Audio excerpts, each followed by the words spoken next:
রাধে রাধে বন্ধুরা, তোমরা কেমন আছো?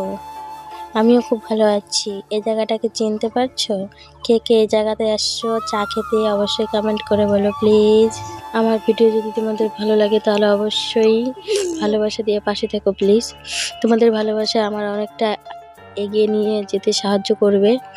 আর হ্যাঁ, তোমরা কখনো রিয়েলি নিশির ডাক দেখেছো? দেখবে, এই দেখে নাও। দেখো, বোনের সাথে ইয়ার্কি করতে করতে চলে আসলাম মামাদের বাড়িতে পৌঁছে গিয়ে। আর আমার মামা বাড়ি শালকা কদমতলাতে। আমার মামা অনেক সুন্দর ঠাকুর বানায়। যদি কারো ঠাকুর বানানোর ইচ্ছা হয় তাহলে কন্ট্যাক্ট করতে পারো। আর আমার মামার নাম মন্টু মণ্ডল। তো ঘুরে টুরে গল্প করে দেখো, সবাই এক এক করে খেতে বসছে। খাওয়া দাওয়া হয়ে গেলে তারপরে বেরিয়ে পড়বে। এদিকে ব্যাগটা গুছিয়ে নিয়ে বেরিয়ে পড়েছে। ওদিকে সবাইকে প্রণাম করছে। ওদিকে মামি ঘরে কান্না করছে, বোনও গেছে ওখানে। স্বাভাবিক এটা, মানে কি বলবো, সবাই তো বুঝতেই পারছো। মেয়েরা যখন বাবার বাড়ি ছেড়ে শ্বশুর বাড়ি যায় তখন খুবই কষ্ট হয়। যেহেতু বেবি হওয়ার আগ পর্যন্ত এখানেই ছিল, অনেক হয়েছে এখানে আছে, তো যাওয়ার সময় কষ্ট হবে, স্বাভাবিক এটা। মানে কি বলবো, কিছু বলার নেই, ভাষা নেই। এদিকে সবাই বেরিয়ে পড়েছে আর সবাই কান্না করছে। সবারই খুব মন খারাপ, যেহেতু এতদিন ছিল।